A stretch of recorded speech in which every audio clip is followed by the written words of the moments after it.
கொடுத்துருவாங்க. அதனால் அந்த கணக்கு எங்களுக்கு தெரியாது. ரெண்டாவது, இந்த கதை கேட்கும்போது ஒரு டேரக்டரோட பேஷன். கதை யார் வேணால் சொல்லலாம், கதை யார் வேணால், அது எடுக்கிறவர்கிட்ட தான் இருக்குது.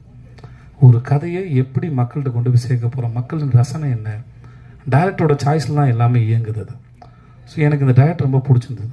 நான் குரங்கு பொம்மையை பார்க்கல, ஷூட்டிங் போகிறதுக்கு ஒரு 4 நாள் முன்னாடி 2 நாள் முன்னாடி தான் படமே பார்த்தேன். அப்போ தான் பார்த்துட்டு அவன்கிட்ட பேசினேன். மற்றபடி டேரக்டர் எனக்கு ரொம்ப பிடிச்சிருந்தது. ஸோ இந்த கதை நல்லா இருந்தது. அப்போது 50வது படமாக அனௌன்ஸ் பண்ணணும். இவர் சொன்னார், சுதன் சார் சொன்னார், சார் நானே பண்ணிடுறேன் 50வது படத்தை அப்படின்னு. எனக்கு 25வது படமும் நல்லா பண்ணி கொடுத்தாரு. எனக்கு அவர் மேலேயும் பெரிய நம்பிக்கை இருந்தது. ஸோ அப்படி தான் அமைஞ்சது. இது எந்த பிளானும் இல்லை. அப்புறம் எனக்கு 50வது படம் நல்லா ஓடணும்னு நினச்சா அப்போ 49, 51வது படம் என்ன, எல்லா தயாரிப்புகளும் பணம் போட்டு எடுக்கிறாங்க. ஸோ எல்லா படமும் ரொம்ப முக்கியமான படம் தானே ஒழிய 50ங்கிறது ஒரு இந்த கடந்து வந்த பாதையை ஒரு ஞாபகப்படுத்துறது தான். அதை தாண்டி